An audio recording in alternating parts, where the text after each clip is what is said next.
আসসালামু আলাইকুম ওরহমতুল্লাহি বারাকাতু। সম্মানিত ভিউয়ার্স, দেশ এবং প্রবাসে কৃষক এবং কৃষানি যে যেখান থেকে আমাদের এই আধুনিক কৃষি ইউটিউব চ্যানেলটি দেখছেন, সকলকে আন্তরিক অভিনন্দন। আশা করি সকলে ভালো আছেন। আলহামদুলিল্লাহ, আমিও আল্লাহ তাআলার অশেষ রহমতে ভালো আছি।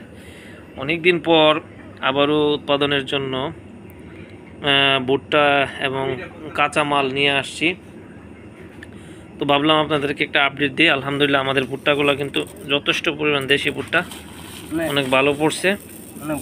তো আগামীকাল থেকে ইনশাআল্লাহ আমরা ফিড উৎপাদন শুরু করব। তো আমাদের বিভিন্ন মেডিসিনও ইনশাআল্লাহ এসে গেছে। স্কোয়ারের ফিশলক, স্কোয়ার কোম্পানির অনেকগুলোই আমরা নিয়ে আসছি মেডিসিন সহ। আমাদের যে মালামাল, আমরা ওটুকুড়া তীরের যে হাই প্রোটিন, আলহামদুলিল্লাহ আপনারা যদি একটু দেখেন, যে তীরের সয়াবিন হাই প্রোটিনটা আমরা নিয়ে আসছি তীরের, আলহামদুলিল্লাহ অনেক ভালো। তো প্রিয় দর্শক, ইনশাল্লাহ আমরা আগামীকাল থেকে, আপনারা যদি দেখেন ভুট্টার কোয়ালিটি খুবই ভালো এবং ভুট্টাটা নষ্ট করে না। ভুট্টাটা অনেক শক্ত, মানে মরচার অনেক ভালো পড়ছে। যদি একটু কামড় দিয়ে দেখি, আলহামদুলিল্লাহ খুবই ভালো, ভুট্টাটা ভালো পাইছি।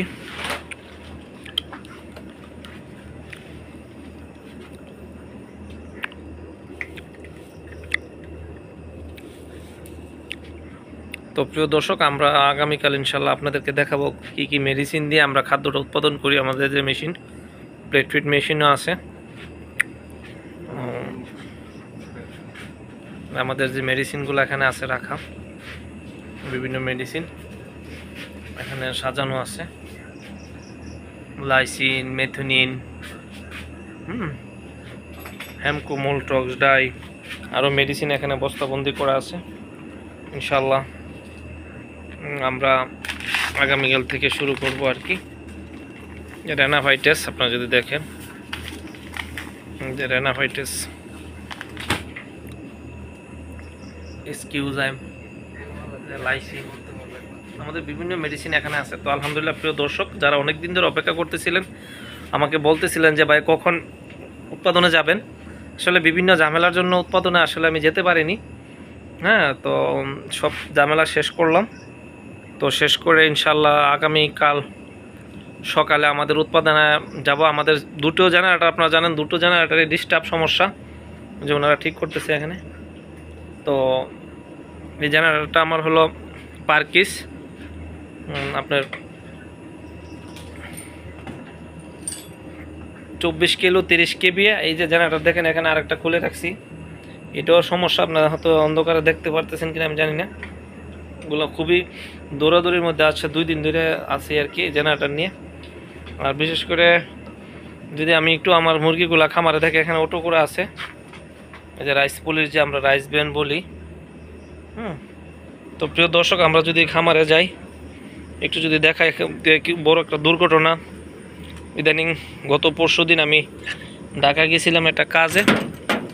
তো বড় ধরনের একটা দুর্ঘটনা আমারই, যারা খামারে দিয়ে গেছিলাম তাদের ভুলে আমার একটা বড় ধরনের দুর্ঘটনা হয়েছে। আজকে পর্যন্ত এই যে মুরগি যে মারা যাচ্ছে, একদম বড় বড় মুরগি, একদম মাচা খালি হয়ে গেছে, মোটামুটি 150 মুরগি মারা গেছে। মুরগিগুলো খুব সুন্দর ছিল, আপনারা যদি দেখেন, আজকে 22-23 দিন মুরগির ওজন। তো বিষয়টা হলো, মুরগির শেডে তাদেরকে বলছিলাম যদি দুপুরবেলা গরম করে তাহলে কন্ট্রোল করার জন্য। আসলে এরা কন্ট্রোল করতে যে উল্টাপাল্টা করে ফেলছে আর কি। তো যার ধরুন আমার মুরগি মোটামুটি 150 মুরগি, 120টার মতো একদিনই মারা গেছে। আর স্টেজের কারণে গতকাল, গতকাল তো মারা গেছে, আজকে আর গতকালে আরও কিছু মুরগি মারা গেছে। মুরগিগুলো কিন্তু অনেক সুন্দর ছিল, আমি এর আগেও আপনাদেরকে ভিডিওতে দেখাইছিলাম। তো প্রিয় দর্শক, তো এই যে আমার মুরগিগুলো অবস্থা দেখেন, অনেক মুরগি মারা গেছে, অনেক মাচাতে খালি হয়ে গেছে, কারণ একটু ভুল করেছিল তারা। যাই হোক, যে ভুল করছে তারে আমি একদম মূলত তাদেরকে আমি মানে খামার থেকে চাকরি থেকে বাদ দিয়ে দিছি, কারণ তারা আমি 3 দিন ধরে বুঝাইছি যে দেখো এভাবে এভাবে করবা, উল্টাপাল্টা করো না। আমি 1 দিন বা 2 দিনের জন্য ঢাকা যাবো, আমার কিছু কাজ আছে, তো ওইখানে আর আমার কাজটি করতে পারিনি, আমার ফিরে আসতে হয়েছে আর কি। তো প্রিয় দর্শক, মুরগিগুলো আলহামদুলিল্লাহ এখন ভালো আছে। তো উৎপাদনে আমি আমার হয়তো উৎপাদন আমি বেশি করতে পারিনি, এবার 50 বস্তা উৎপাদন করব 2500 মুরগির জন্য শেষ দিকে আর কি। তো এই দেখলেন আমার মুরগিগুলা। তো পরবর্তীতে আমি আপনাদেরকে চেষ্টা করব ভিডিও আরও দিনের বেলা এবং ভালো ভিডিও দেওয়ার জন্য। আমি একটা ক্যামেরা নিয়ে আসছি ভালো মানের, ওই ক্যামেরা দিয়ে যদি ভিডিও করি এবং সাউন্ড কোয়ালিটিও ইনশাল্লাহ ভালো পাবেন। তো আমি আপনাদেরকে আরও যদি দেখাই যে মুরগিগুলা মাচাতে এখন মোটামুটি সুস্থ, তারপরও 4-5টা মুরগি আজকে মারা গেছে। এই সন্ধ্যার দিকে হইলে মুরগিটা 1-2টা করে মরে আর কি। আপনারা যদি দেখেন মুরগিটা স্টেজটা না পড়লে মুরগিটা ওজনটা আরও বেশি চলে আসতো। তো প্রিয় দর্শক, যারা কন্ট্রোল সেট করবেন অবশ্যই আমার সাথে যোগাযোগ করবেন। আপনারা যারা কন্ট্রোল সেট করতে চান বা যারা আপনারা হাতের মেডিসিন নিতে অনেক দিন ধরে বসে আছেন, তো আমি যেহেতু উৎপাদনে আসছি ইনশাল্লাহ আমার থেকে 100% অথেন্টিক প্রোডাক্ট, যেটা অরিজিনালি যে প্রোডাক্টটা আমি নিজের খামারের জন্য উৎপাদন করি। তো আমি আপনাদেরকে কালকে থেকে মুরগিটাকে ওজন দিয়ে আমি আপনাদেরকে দেখাবো যে কী পরিমাণ ওজন আছে বর্তমানে, এবং আমার নিজস্ব উৎপাদিত ফিড দিয়ে কী পরিমাণ রেজাল্ট আমি নিয়ে আসতে পারছি আর কি। তো ইনশাল্লাহ সেটাও আপনাদেরকে দেখাবো। তো আমার একজোস্ট ফ্যানগুলা ইনশাল্লাহ চলতেছে, দেখেন মুরগি খুব আরামসে বসে আছে। এই দেখেন একজোস্ট ফ্যানগুলা, একজোস্ট ফ্যানগুলা যে চলতেছে আপনাদের দেখেন, 1, এই যে 2, ওই পাশে আরও আছে 2টা, একটা চলতেছে।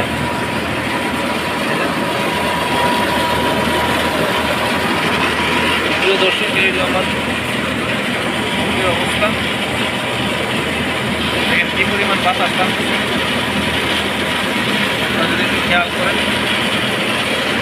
যারা কন্ট্রোল সেট করবেন অবশ্যই আমাদের সাথে যোগাযোগ করে বা বুঝে শুনে করেন, যাতে আপনারা সমস্যায় না পড়েন।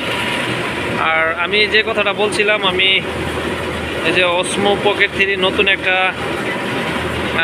ক্যামেরা নিয়ে আসছি, পরবর্তীতে আপনাদেরকে এই ক্যামেরা দিয়ে ভিডিও দেব ইনশাল্লাহ, আশা করতেছি। তো আপনারা আমার সাথে থাকবেন, কারণ সব কিছুরই ভালো এবং মন্দ আছে। তো আমি সমস্যায় পড়ছি, সমস্যা তো পড়তেই পারি, খামার যেহেতু আছে, কারণ লোক দিয়ে যেহেতু কাজ করাই। আপনারা যদি আমার অসমো, আপনারা যেহেতু আমার দর্শক, আমার ক্যামেরাটা যদি একটু দেখেন, আপনারা যদি প্লিজ ক্যামেরাটা যদি দেখেন, পকেটে রাখা যায় আর কি, এরকম। এই যে আলহামদুলিল্লাহ ভিডিও কোয়ালিটি আশা করতেছি ভালো আসবে।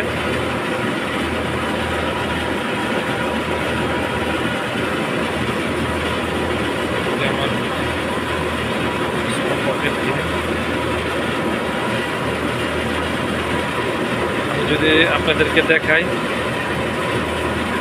দেখেন কীভাবে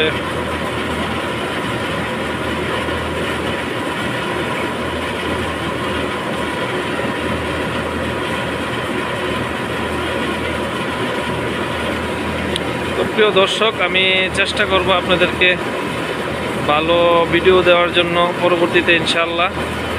তো আপনারা আমার সাথে থাকেন। এই ক্যামেরাটা দিয়ে পরবর্তীতে আমি ইনশাআল্লাহ আপনাদেরকে ভিডিও দেওয়ার চেষ্টা করব। এখন যেহেতু রাত্রেবেলা হঠাৎ ভাবলাম আপনাদেরকে একটা আপডেট দিই, তো অন্ধকারের মধ্যে ভিডিও করতেছি। প্রিয় দর্শক, কিছু মনে করবেন না। তো যাদের খাদ্য উৎপাদন করার ইচ্ছা আছে তারা আমার সাথে যোগাযোগ করবেন। আর ভিডিও কোয়ালিটিটা আজকে একটু খারাপ হচ্ছে, বুঝতে পারতেছেন। তো হাতে আরেকটা ক্যামেরা নিয়ে রাখছি আর কি। তো প্রিয় দর্শক, যারা খাদ্য উৎপাদন করেন বা যারা কন্ট্রোল সেট সম্বন্ধে জানতে চান, আমাকে অবশ্যই ফোন দিবেন এবং আমার পরামর্শ নিয়ে করবেন। আশা করি একটা অভিজ্ঞ খামারের পরামর্শ ছাড়া একটা কন্ট্রোল শেড করবেন না। কন্ট্রোল শেডে যেমন সুবিধা, এবং না বুঝলে কিন্তু বড় ধরনের ক্ষতির সম্মুখীন হইতে পারেন। তো আমি তো বললামই, আমার একদিন না থাকার কারণে আমার মোটামুটি 100 থেকে 150 মুরগির মতো মারা গেছে তাদের ভুলের কারণে, কারণ তারা উল্টাপাল্টা কাজ করছে। এগুলো সব বিস্তারিত বলা সম্ভব না। তো যাই হোক, পরবর্তীতে যদি সময় হয় আবার বলবো ইনশাল্লাহ। তো প্রিয় দর্শক, ভালো থাকেন, সুস্থ থাকেন, সকলের দীর্ঘায়ু কামনা করে আজকে এখানে রাখলাম। আসসালামু আলাইকুম ওয়া রাহমাতুল্লাহি ওয়া বারাকাতুহু।